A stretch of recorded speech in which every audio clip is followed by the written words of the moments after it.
Waalaikumsalam warahmatullahi wabarakatuh.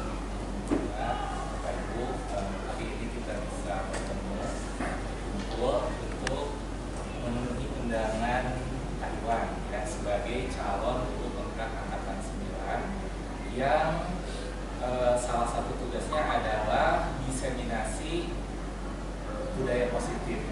Yang pertama, Bapak Ibu diundang untuk menuntaskan tugas Taiwan, tapi yang tidak kalah pentingnya adalah kita juga sebetulnya kan perlu dengan materi itu, apa yang sudah dilakukan, apa yang idealnya dilakukan berdasarkan apa yang dipelajari di program UPMK. Yuk mari kita refleksikan, mari kita cocokkan dengan apa yang terjadi di sekitar kita, gitu ya. Jadi sekali lagi terima kasih dan mari kita ikuti kegiatan ini sampai tuntas. Kalau ada pertanyaan jangan segan-segan untuk bertanya, untuk mendiskusikannya, sehingga bukan hanya pemenuhan tugas Pak Iwan, tapi kita juga bisa mengambil manfaat sebanyak-banyaknya dari kegiatan ini. Lama-lama dipersilakan Pak Iwan untuk menyampaikan apa yang perlu disampaikan di paparannya tentang budaya positif ini. Dipersilakan. Ya, terima kasih kepada pembawa acara yang telah memberikan kesempatan kepada saya untuk memaparkan tentang penyebaran, pemahaman, dan penerapan pengalaman budaya positif di sekolah. Langsung saja, supaya mempersingkat pembicaraan waktu, ini akan saya paparkan yang mana diantaranya dalam budaya positif ini apa yang akan dilakukan atau latar belakangnya, latar belakang aksi nyata yang akan saya lakukan. Diantaranya, murid tidak suka peraturan karena masih banyak yang melanggar dan akibatnya mendapatkan hukuman. Apakah sekarang di sekolah kita masih kan banyak murid yang melanggar peraturan sekolah? Seperti apa? Contohnya murid yang sekarang di SMP kita yang masih melanggar peraturan sekolah. Terlambat datang ke sekolah.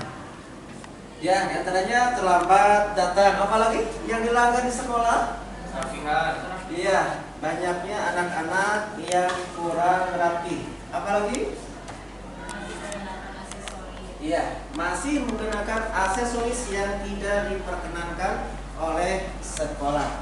Kemudian dari anak-anak yang tadi kelihatan melanggar peraturan itu, gimana reaksi ibu? Apakah anak itu mendapatkan hukuman atau tidak?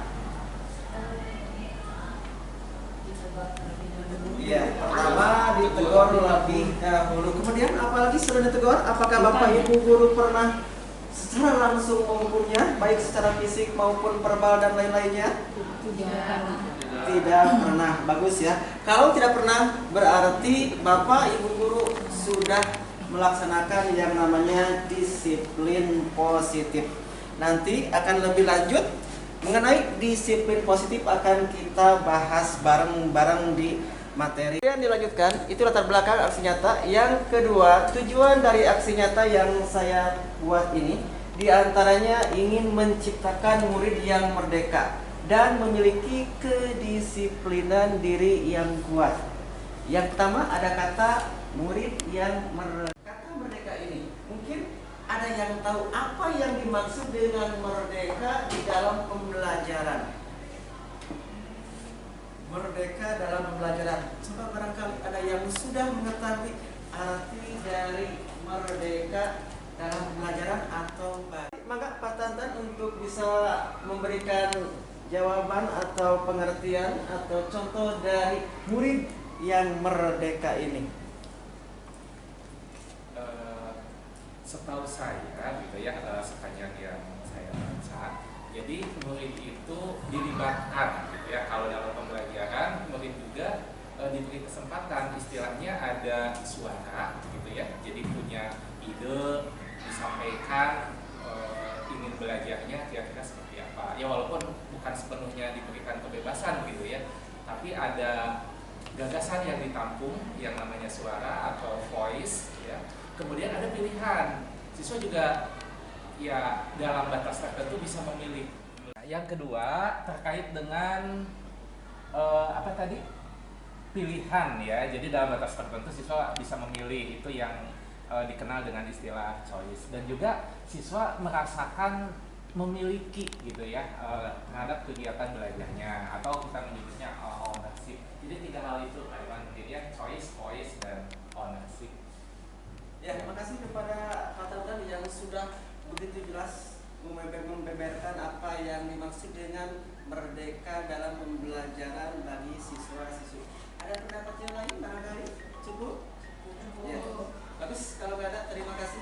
Kemudian yang keduanya, memiliki kedisiplinan diri yang kuat. Jadi di sini ada atau diharapkan murid ini memiliki kedisiplinan.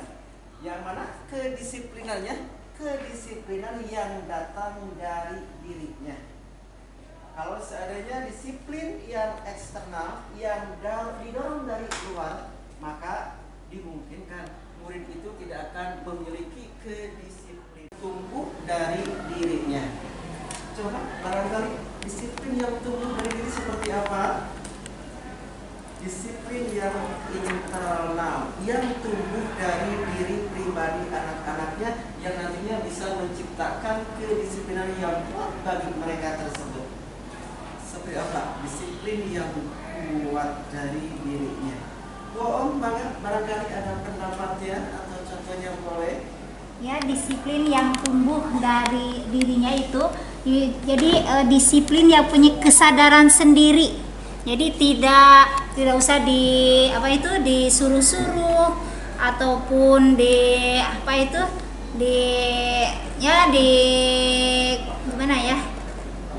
dipaksa-paksa lah, disuruh-suruh atau dipaksa-paksa. Jadi timbul dari kesadaran sendiri. Ya, intinya harus disiplin diri ini harus timbul dari kesadaran diri masing-masing.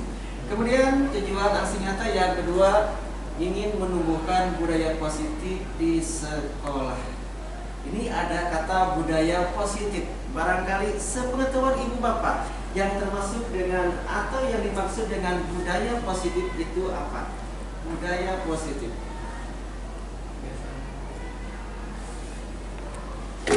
Budaya positif barangkali ada yang punya itu. Silakan barangkali yang tahu tentang budaya positif. Iya, boleh ya. Intinya budaya positif itu adalah pembiasaan atau kebiasaan yang baik, yang bagus, yang diterapkan di sekolah oleh Bapak Ibu guru supaya menjadi kebiasaan bagi anak-anaknya. Di sekolah ini ada pembiasaan seperti apa yang positif, yang baik, yang bagus? Bapak Hanif, budaya positif yang ada di sekolah kita, diantaranya apa saja? Sholat zuhur berjamaah dan tepat waktu sholatnya. Iya, sholat zuhur berjamaah dan tepat waktu. Barangkali Pak Haji Jenal sudah siap atau bisa menambahkan dari apa yang tadi diungkapkan oleh Pak Hanif? Salah satunya kegiatan bulanan atau mingguan ya, lebih tepatnya, yaitu tiap hari Jumat mengadakan sholat duha bareng, kemudian dilanjutkan dengan nasinan, doa.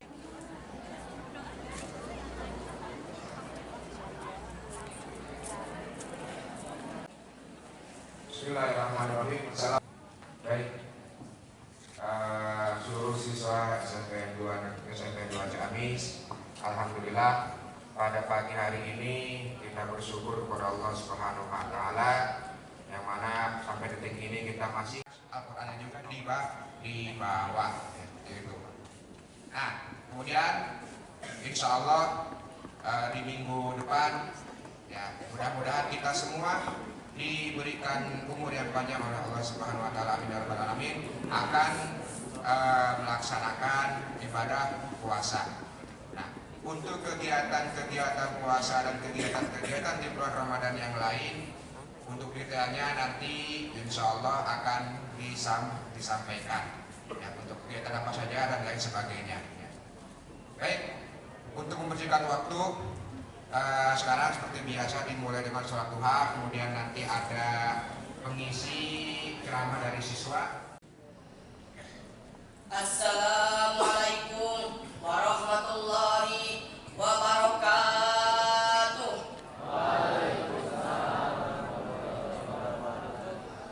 Alhamdulillahirabbil alamin. Assalatu wassalamu ala asrofil anbiya'i wal mursalin wa ala alihi wa sahbihi ajma'in. Amma ba'du. Segala puji bagi Allah yang telah memberikan kepada kita semua berupa anugerah iman dan Islam. Dialah yang telah mengutus Rasulnya untuk menyerukan kebenaran. Selanjutnya kita semua tahu bahwasanya tiada Tuhan yang berhak disembah kecuali Allah, dan Nabi Muhammad adalah hamba utusan Allah. Doa keselamatan atas baginda Nabi besar Muhammad sallallahu alaihi wasallam dan juga kepada para keluarga besar beliau serta sahabat-sahabatnya hingga akhir zaman. Bapak kepala sekolah yang saya hormati, Bapak Ibu guru yang saya hormati, dan juga teman-teman yang saya banggakan. Pada kesempatan ini saya akan membawakan tema pidato tentang meneladani akhlak Rasulullah sallallahu alaihi wasallam. Para hadirin, akhlak sendiri merupakan perilaku yang baik dari seseorang dan sudah menjadi tabiat atau kebiasaan sehari-harinya. Untuk melihat aplikasi terbaiknya, kita harus banyak mempelajari sirah baginda Nabi Muhammad sallallahu alaihi wasallam. Sebab beliau adalah kabar dan terbaik bagi umat Islam. Bahkan sampai dikatakan kalau akhlak Nabi sallallahu alaihi wasallam adalah Al-Qur'an. Beliau adalah Al-Qur'an yang berjalan. Sebab semua isi kandungan yang ada di dalam Al-Qur'an sudah diterapkan pada kehidupan sehari-hari Rasulullah sallallahu alaihi wasallam.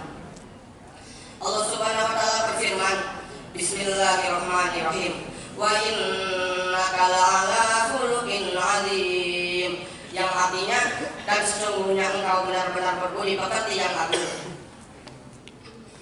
Para hadirin, bahkan Aisyah radhiyallahu anha pernah ditanya mengenai akhlak Rasulullah. Lalu Aisyah pun menjawab, akhlak beliau adalah menjalankan seluruh yang ada di dalam Al-Quran. Maka sungguh sangat heran apabila ada yang mengaku dirinya seorang muslim namun perilakunya jauh dari akhlak yang terpuji dan mulia. Jika ia mengatakan dirinya mengikuti Nabi Muhammad, seharusnya yang mengerti apa yang dikatakan oleh Nabi Muhammad sallallahu alaihi wasallam. Beliau bersabda dalam hadisnya, innama bu'istu liutammima makarimal akhlak, yang artinya sesungguhnya aku diutus untuk menyempurnakan baiknya akhlak. Dan Nabi sallallahu alaihi wasallam juga berdoa, Allahumma hdini li ahsanil akhlaqi la yahdi li ahsaniha illa anta, yang artinya, ya Allah, tunjukilah padaku akhlak yang baik, tidak ada yang dapat menunjuki baiknya akhlak tersebut kecuali Engkau. Berikut ini di antara akhlak-akhlak Nabi Muhammad sallallahu alaihi wasallam yang patut diteladani oleh seorang muslim. Di antaranya saling memberi nasihat kepada sesama muslim, jujur dan amanah, rendah hati, dan lain sebagainya. Para hadirin, sebenarnya masih banyak akhlak yang terpuji dan mulia seperti dermawan, bersifat adil pada masyarakat, rendah hati, dan lain sebagainya. Oleh sebab itu, mari kita meneladani akhlak Rasulullah sallallahu alaihi wasallam. Demikian yang dapat saya sampaikan, kurang lebihnya saya mohon maaf. Wabillahi taufiq wal hidayah. Wassalamualaikum warahmatullahi wabarakatuh.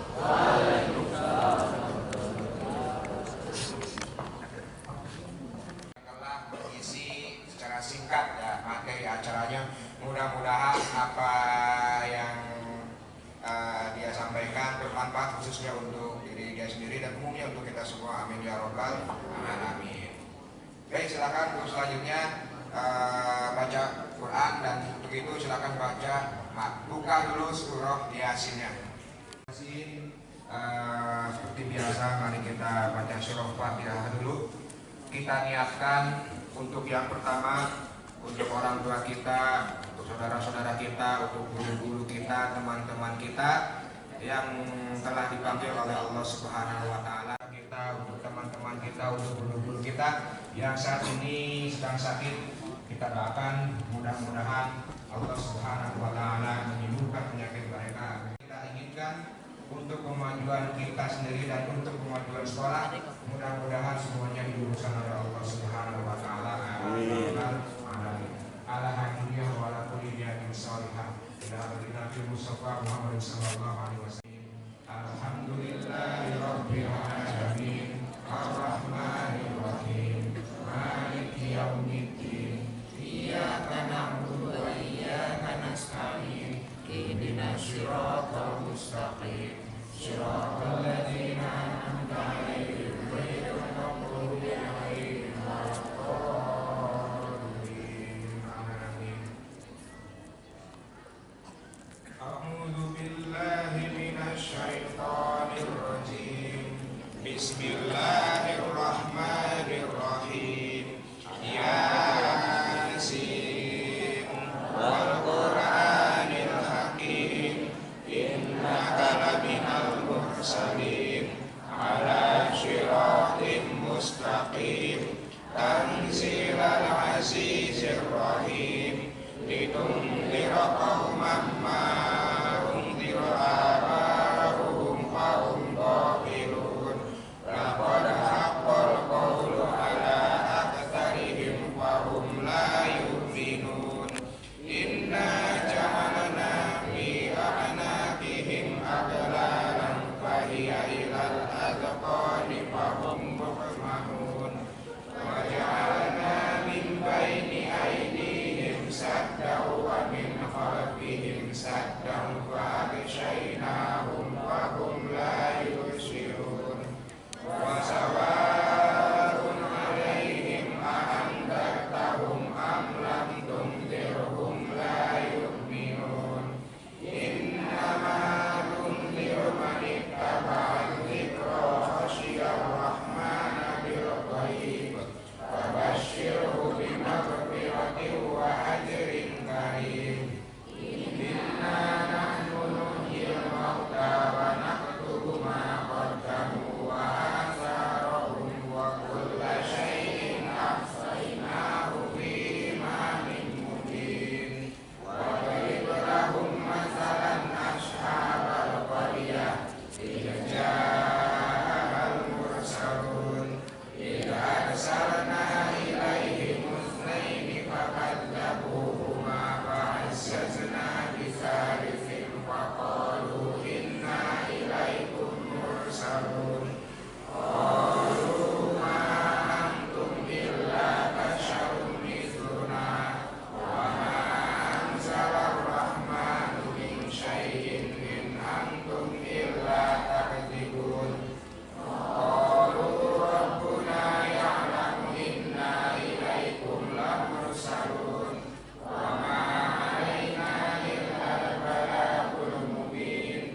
Qalu inna tathayyarna bikum la illam tantahu lanarjumannakum wa la yamassannakum minna 'adzabun alim. Qalu ta'irukum ma'akum in dzukirtum bal antum qaumun musrifun. Wa ja'a min aqsal madinati rajulun yas'a qala ya qaumi ittabi'ul mursalin ittabi'u man la yas'alukum ajran wa hum muhtadun. Wa ma liya a'budu alladhi fatarani wa ilayhi turja'un. Attakhidhu min dunihi alihatan in yuridni rahmanu bidurrin la tughni anni syafa'atuhum syai'an wa la yunqidun. Inni la fi dhalalin mubin. Inni amantu bi rabbikum fasma'un. Qila dkhulil jannah. Qala ya laita qaumi ya'lamun. Bima ghafara li rabbi wa ja'alani minal mukramin. Wa ma anzalna ala qaumihi min ba'dihi min jundin minas samai wa ma kunna mursilin. In kanat illa sayhatan wahidatan fa idahum khamidun.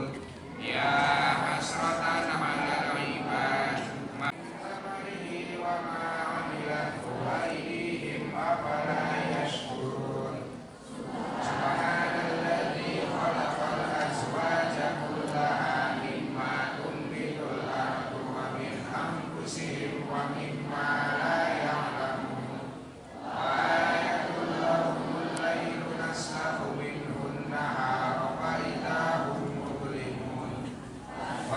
syamsu tajri li mustaqarrin laha dzalika taqdirul azizil alim wal qamara qaddarnahu manazila hatta 'ala kal urjunil qadim la syamsu yanbaghi laha an tudrikal qamara walal lailu sabiqun nahar wa kullun fi falakin yasbahun wa ayatul lahum anna hamalna dzurriyyatahum fil fulkil mashhun wa khalaqna lahum min mithlihi ma yarkabun wa in nasha nughriqhum fala sariqa lahum wa la hum yunqadun illa rahmatan minna wa mata'an ilahin wa idza qila lahum ittaqu ma baina aydikum wa ma khalfakum la'allakum turhamun wa ma ta'tihim min ayatin min ayati rabbihim illa kanu anha mu'ridin wa idza qila lahum anfiqu mimma razaqakumullah qala alladhina kafaru lil ladina amanu anut'imu man law yasha'u Allahu at'amah in antum illa fi dhalalin mubin wa yaquluna mata hadzal wa'du in kuntum shadiqin ma ya'duna illa sayhatan wahidatan ta'khudhuhum wa hum yahsimun wa la yastati'una tawsiyatan wa la yarji'un wa nufiqa fis-suri fa idza hum minal ajdathi ila rabbihim yansilun qalu ya Namanya budaya positif itu sudah banyak dilakukan. Mudah-mudahan dengan adanya budaya positif yang menjadi pembiasaan ini menjadi biasa dan dilakukan bukan hanya di sekolah saja, tapi dalam kehidupan sehari-hari mereka di lingkungan masyarakatnya. Kemudian kita lanjutkan. Tolak ukur keberhasilan dari aksi nyata ini diantaranya yang pertama ingin terbentuknya keyakinan kelas dari hasil kesepakatan bersama. Jadi mohon nanti Bapak Ibu guru khususnya wali kelas yang di kelasnya belum membuat keyakinan kelas, silakan untuk membuat keyakinan kelas. Dan yang mana keyakinan kelas ini harus dibuat atas kesepakatan bersama antara wali kelas dengan murid-murid di kelas tersebut. Kemudian yang keduanya, siswa mampu menerapkan dan menjalankan keyakinan kelas. Ini yang paling penting. Untuk apa dibuat keyakinan kelas kalau seandainya tidak diterapkan dan tidak dijalankan? Ada di sini Bapak Ibu wali kelas yang memegang kelas sebagai wali kelas?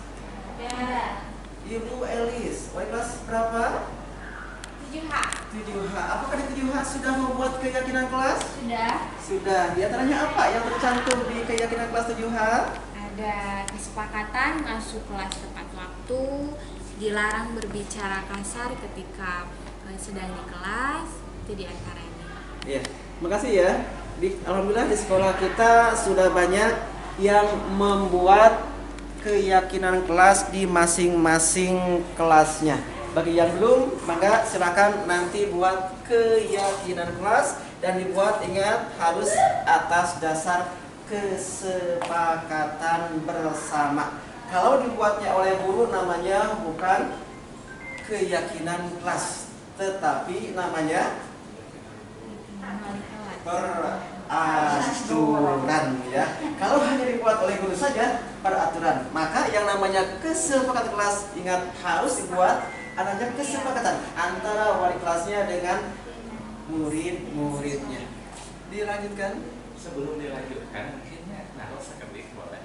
Itu kan yang dibuat itu kesepakatan ya, ya antar siswa kemudian dengan bimbingan wali kelas atau guru. Nah kemudian jadi keyakinan itu yang membedakannya apa gitu ya dari kesepakatan kelas menjadi keyakinan kelas? Apa yang membedakannya antara kesepakatan kelas dengan keyakinan kelas? Ada kesepakatan dan ada keyakinan. Maka nggak ada. Kalau kesepakatan berarti hasil dari segala kesepakatan atau yang dimupakati oleh semuanya. Kemudian hasilnya itu akan menjadi sebuah keyakinan. Hasil kesepakatan itu akan menjadi sebuah keyakinan yang harus dilaksanakan oleh para siswa, para murid-murid yang ada di sana. Ya Bu? Bentuk komitmen. Iya. Isinya berbentuk sebuah komitmen dari seluruh peserta didik tersebut yang ada di kelas tersebut. Dan mungkin yang namanya kesepakatan kelas, tiap kelas dimungkinkan sekali akan berbeda antara kelas 1 dengan kelas yang lainnya.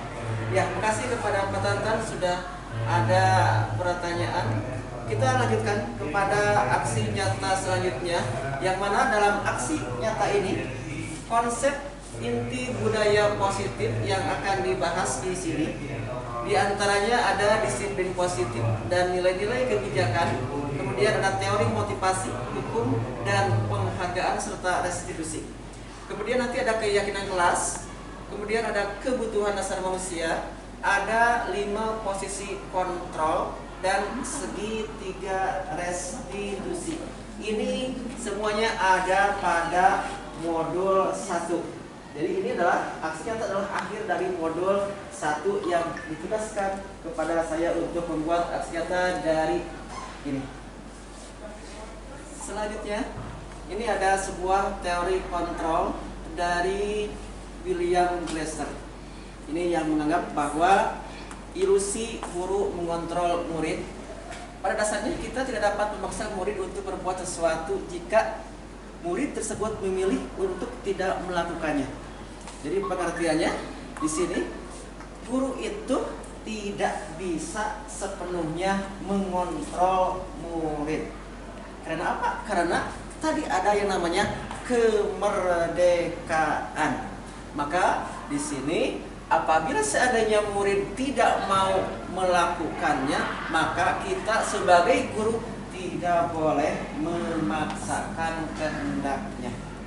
Itu teori yang pertama, yaitu ilusi guru mengontrol murid. Jadi sekarang kita jangan terlalu memegang kendali atau mengontrol murid. Tidak boleh memaksakan kehendak kita kepada murid.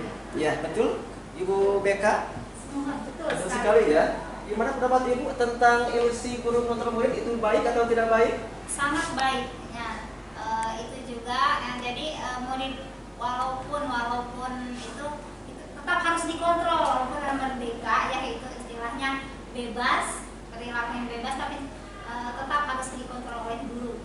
Iya, tetap ya, walaupun merdeka tapi bukan merdeka semerdeka penuh, semerdeka-dekanya atau sepenuhnya. Tetap perlu adanya pengawasan atau pengontrolan.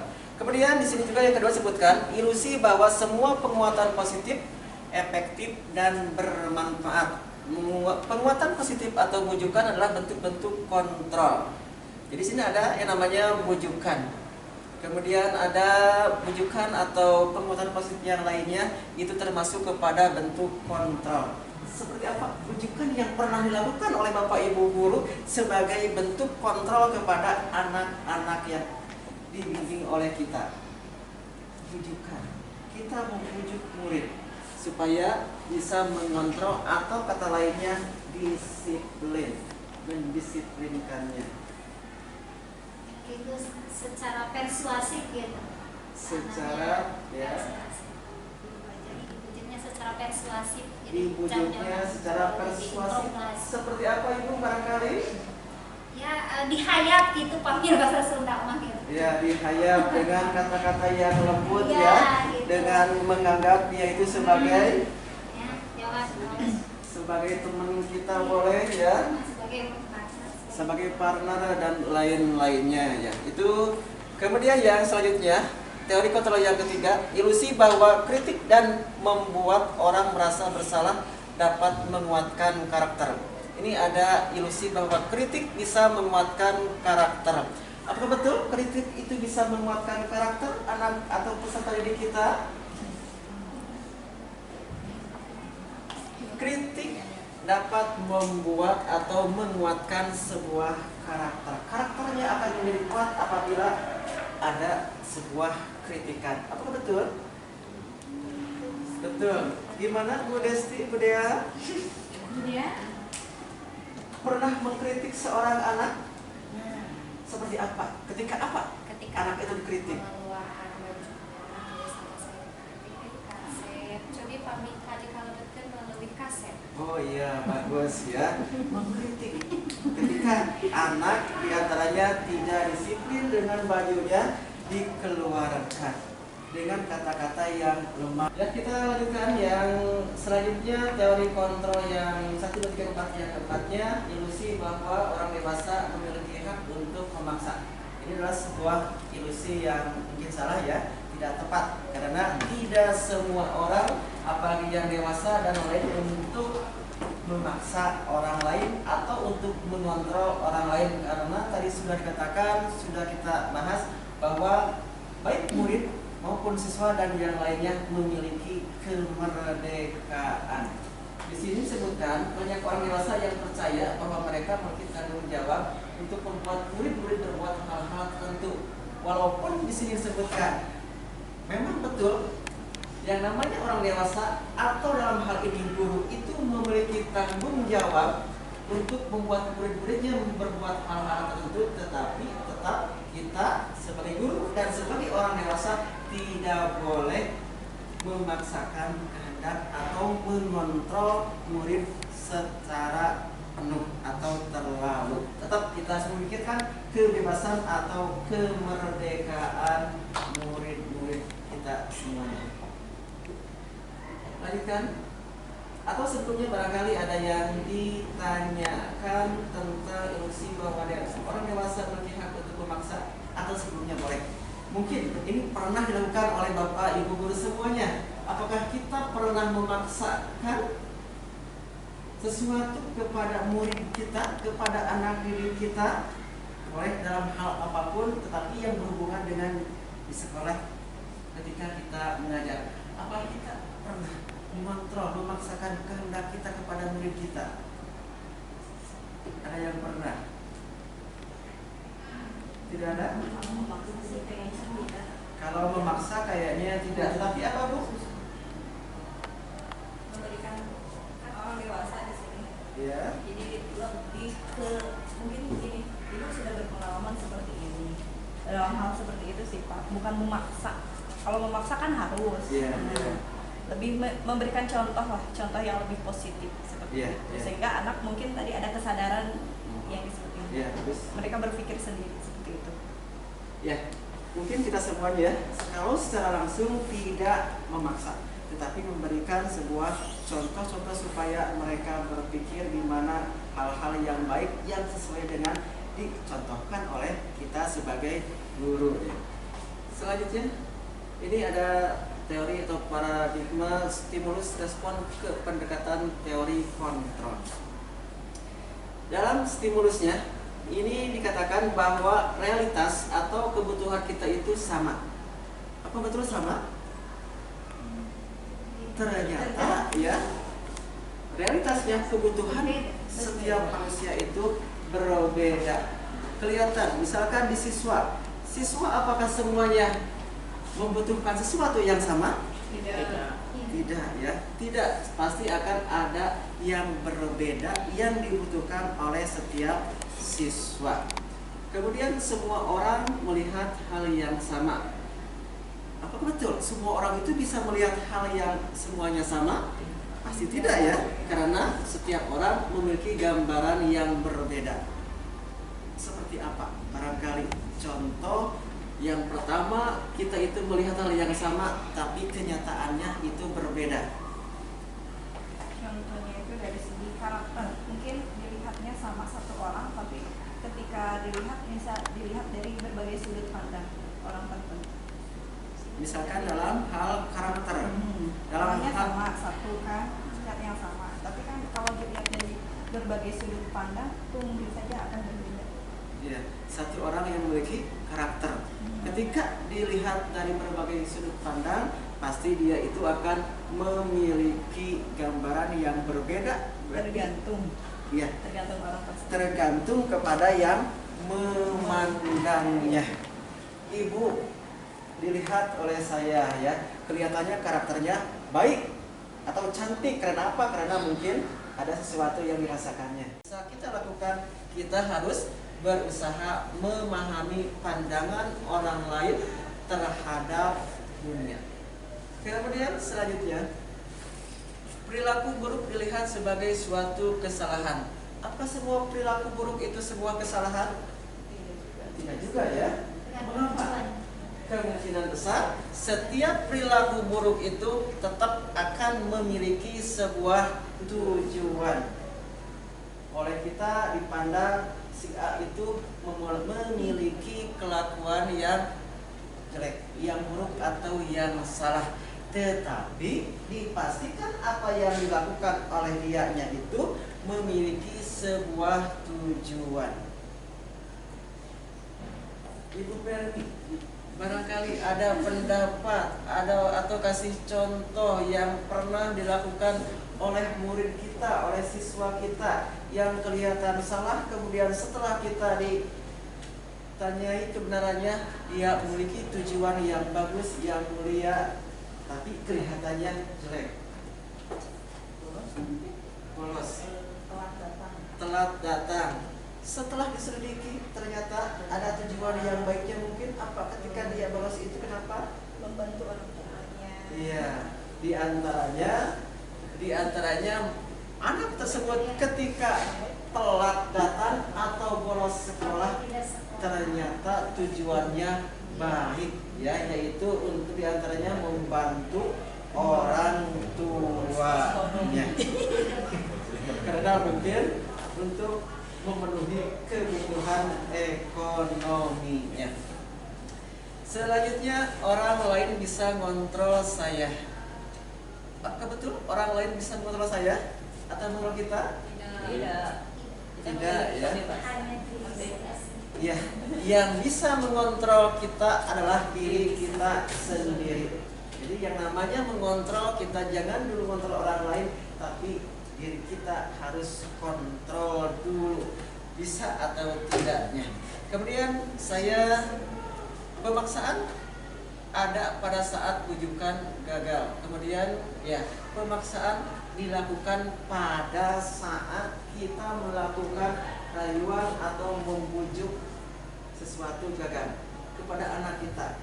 Anak kita dirayu, dibujuk supaya belajar, supaya menghafal, tetapi ternyata bukan rayuan itu gagal. Maka caranya, teorinya jangan melakukan pembujukan apalagi pemaksaan, tetapi harus dengan kolaborasi dan konsensus yang menciptakan pilihan-pilihan baru.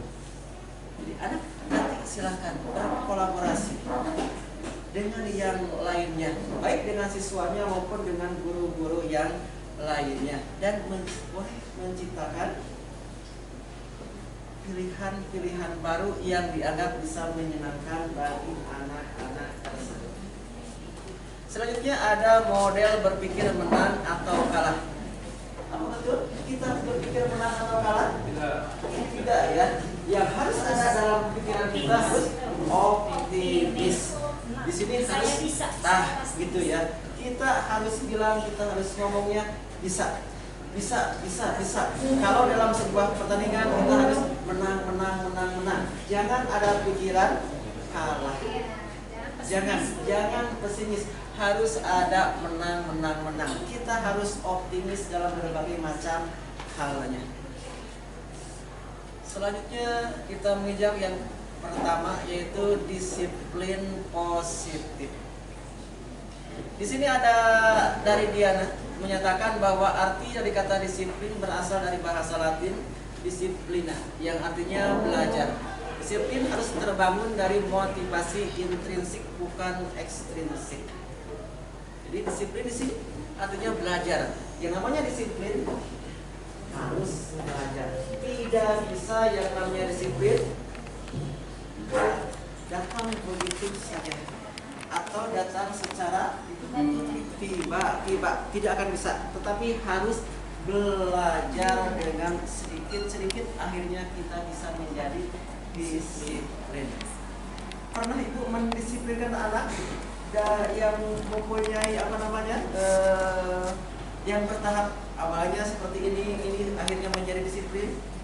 Mungkin Bu Om sebagai guru BK pernah mengalami? Pernah. Seperti apa Ibu?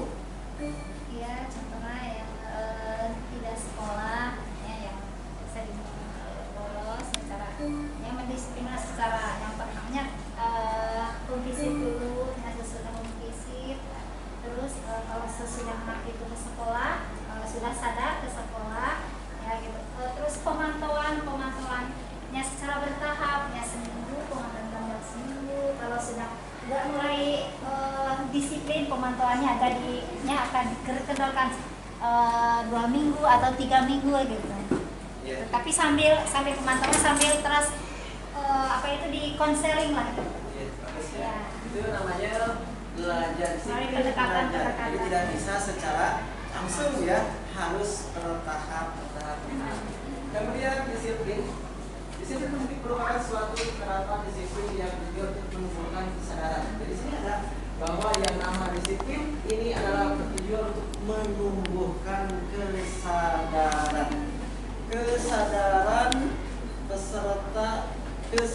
serta memberdayakan peserta didik tanpa imbalan penghargaan atau ancaman hukuman. Jadi sini sebutkan yang namanya disiplin harus tumbuh dari dirinya sendiri. Tidak boleh dibarengi dengan adanya penghargaan.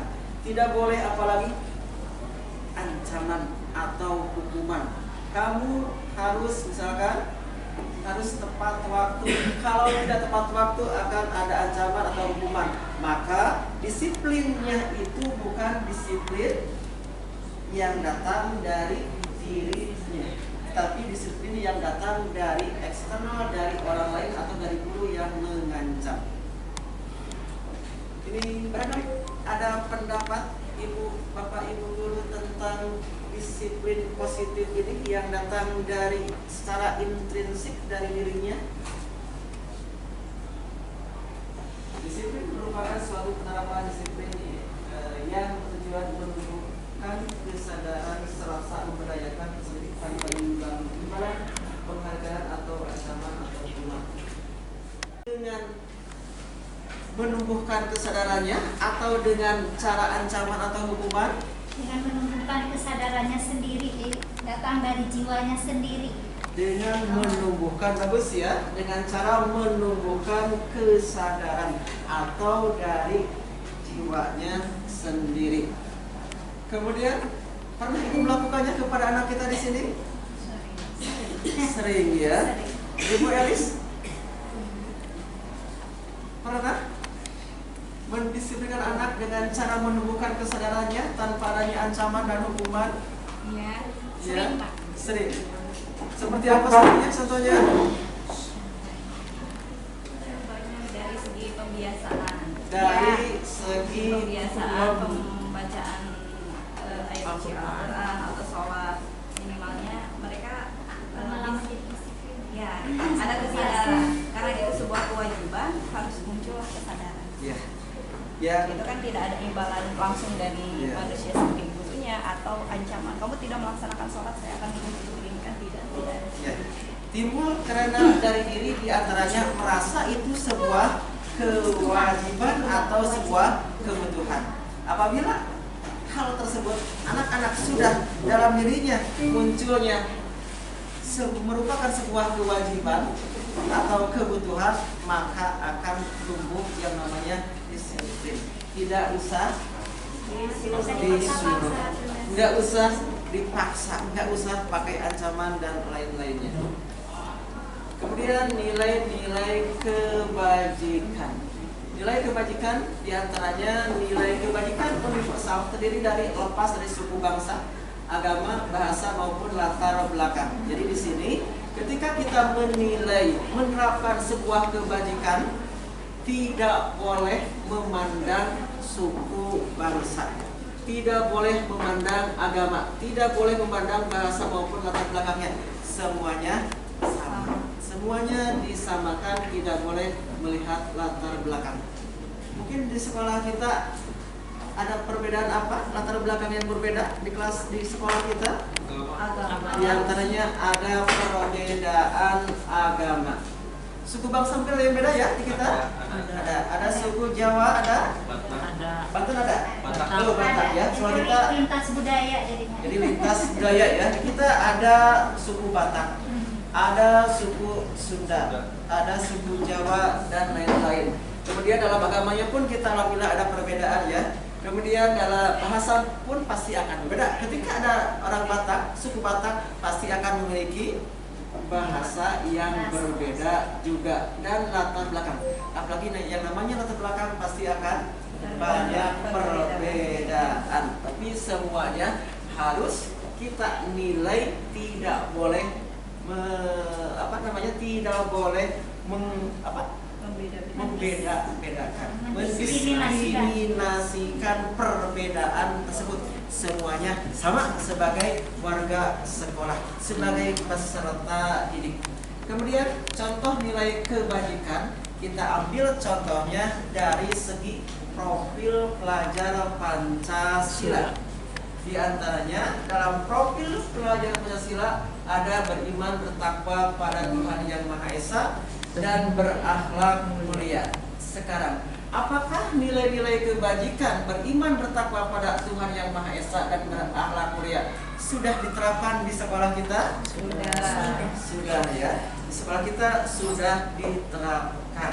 Di antaranya Ibu Erna dengan apa, Bu?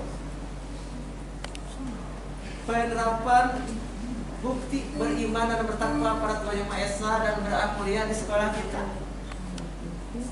Kegiatan keputrian. Di antaranya apa, Bu? Kegiatan Keputrian bagi yang muslim dan ada pembinaan khusus bagi yang muslim. Iya, bagus ya. Di antaranya ada keputrian bagi yang muslim dan kegiatan kerohanian atau keagamaan bagi yang non-muslim. Kemudian berkebinekaan global. Apa yang maksud dengan berkebinekaan global? Ya, luas ya, luas atau menyeluruh atau mendunia. Kebinekaan, bineka itu artinya adalah bermacam-macam atau beragam. Seperti yang tadi ya, yang ini ada lepas dari suku bangsa, agama, bahasa maupun belakang, itu termasuk kepada kebinekaan global. Dalam kebinekaan pun sama, kita tidak boleh membeda-bedakan. Kemudian ada gotong royong. Kita di sekolah kita ada bentuk gotong royong. Ada. Seperti apa yang sering dilakukan di sekolah kita? Jumat bersih. Iya, di antaranya Jumat bersih. Apa lagi?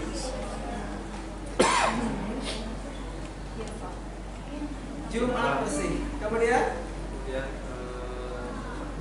yang termasuk gotong royong kita Jumat bersih ya, semuanya bersih. Iya. Dia bimbing mulai wali Kerja kelas. bakti gitu ya. Iya, boleh kerja bakti termasuk semuanya ya, para ibu guru, karyawan yang semuanya. ada di sekolah di sini semuanya kerja untuk bergotong royong, bebersih dan lain-lainnya. Kemudian ada mandiri. Apa yang mandiri di sekolah kita? Termasuk yang siswa aja yang mandiri.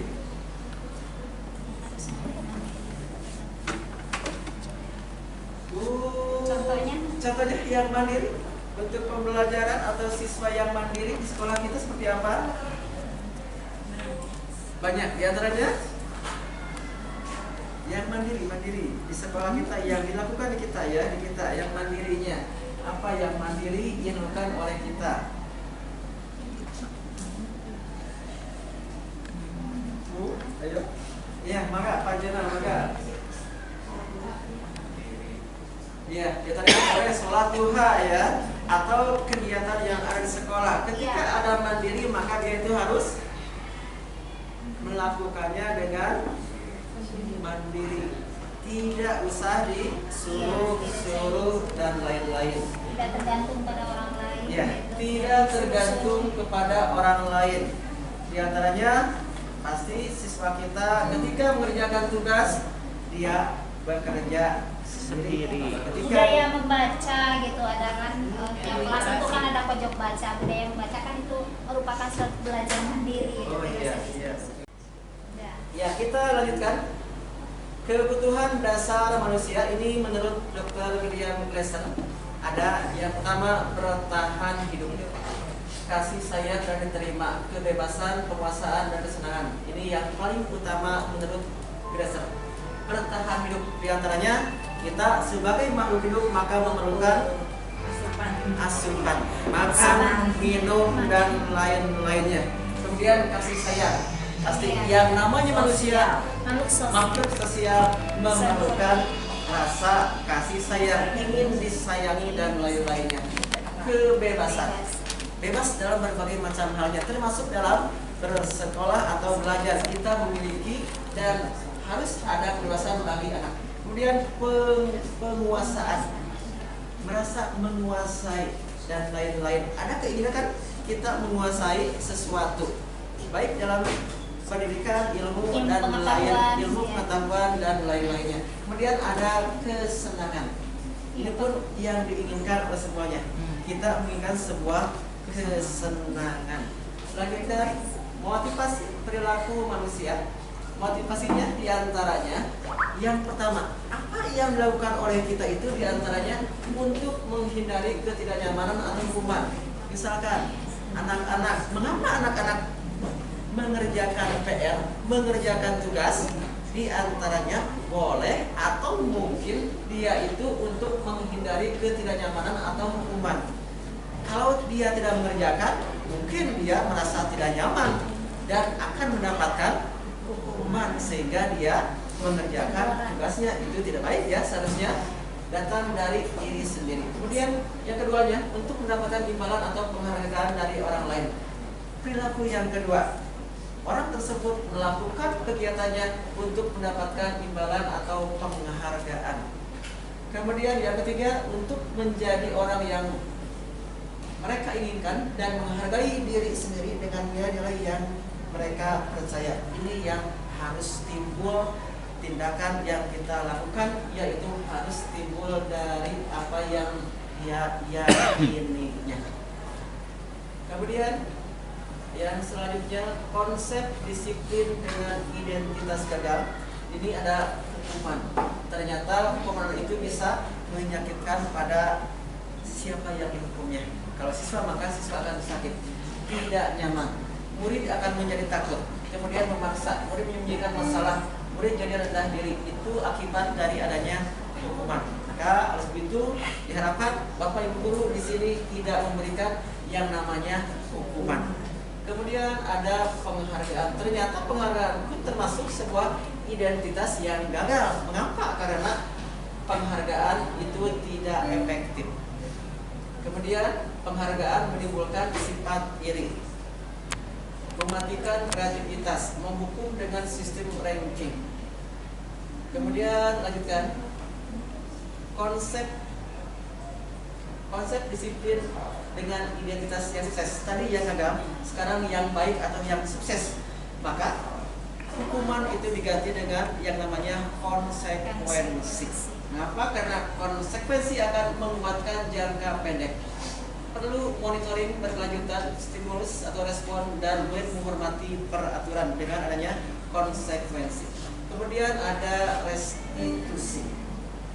Murid akan bertanggung jawab untuk perilakunya, fokus pada pemecahan masalah dirinya, memegang kontrol, bersemangat untuk memperbaiki diri. Ini jauh apabila kita bandingkan dengan yang namanya hukuman. Jadi kita di sekolah harus menerapkan konsekuensi dan restitusi. Selanjutnya konsep disiplin dengan pendekatan restitusi.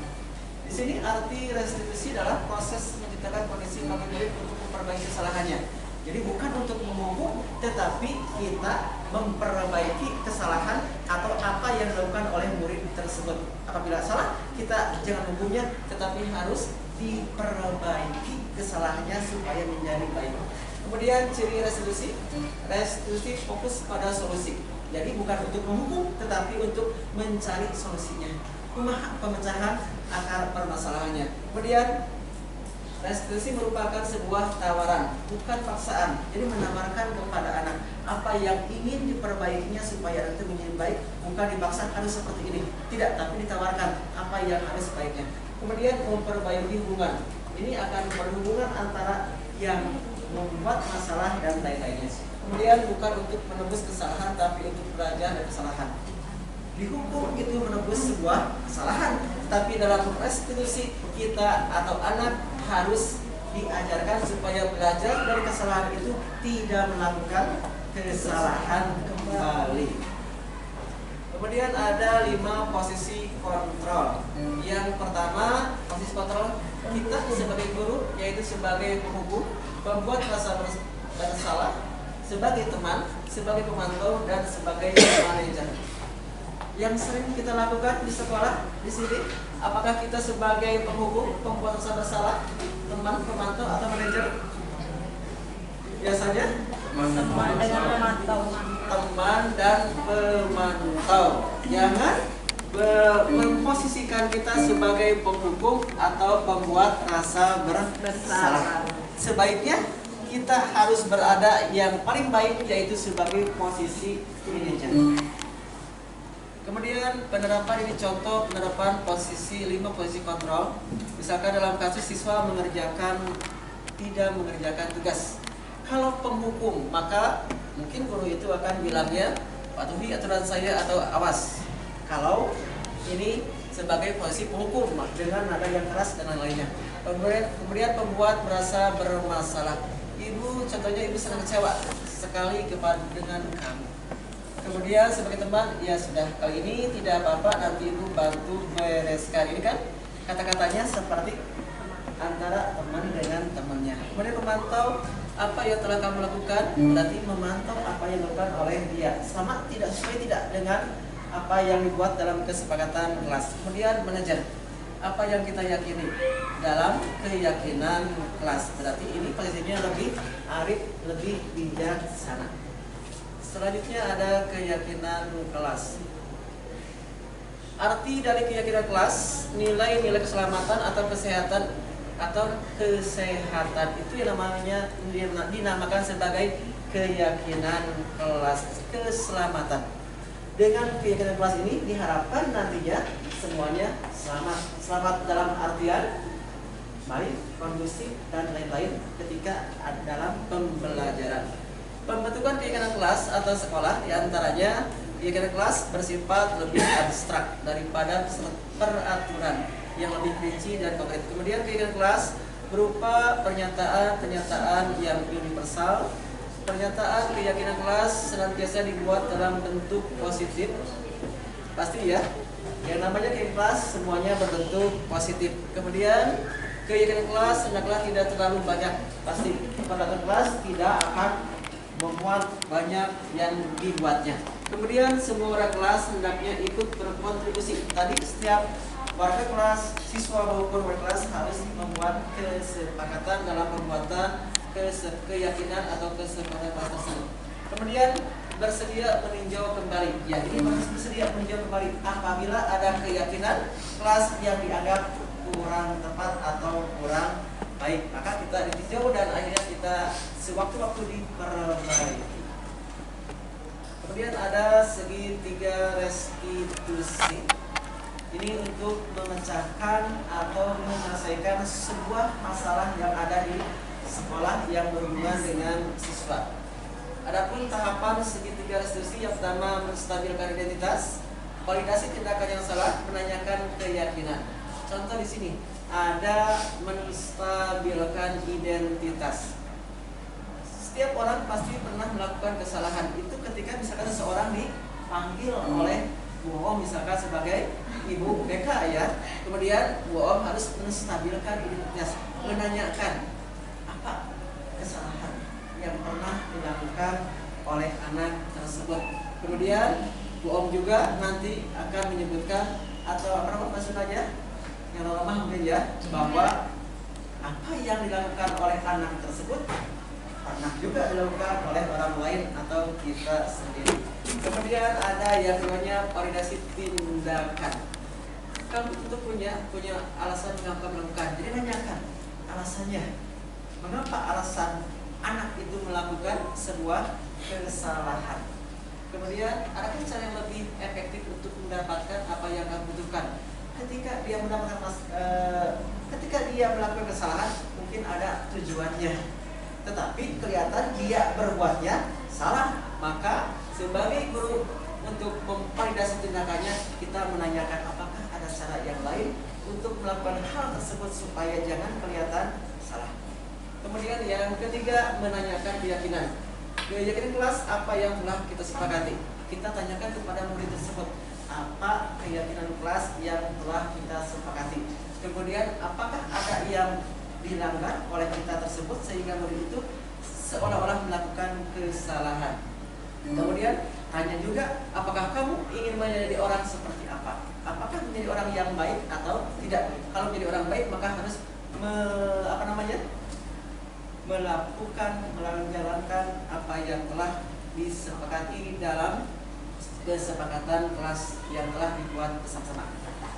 Ya, mungkin itu saja presentasi dari saya untuk memenuhi tugas aksi nyata modul 1.4 dari budaya positif.